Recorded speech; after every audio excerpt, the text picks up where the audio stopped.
What really matters is the numbers. And when it comes to Zim, when it premiered, it did great numbers for a couple of episodes. And then Nick realized it had to put on its Lovecraftian fever dream of a cartoon show on after Rugrats. And if you couldn't surmise what happens next, parents complained, like a lot.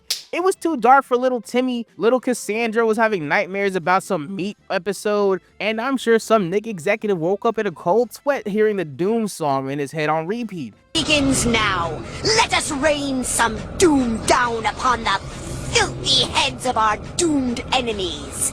I gotta sing the doom song now. Doom, doom, doom, doom, doom, doom, doom, doom. But you know what? Kids were confused, parents were confused, and the parents just got angry. But then something happened. Something not great happened.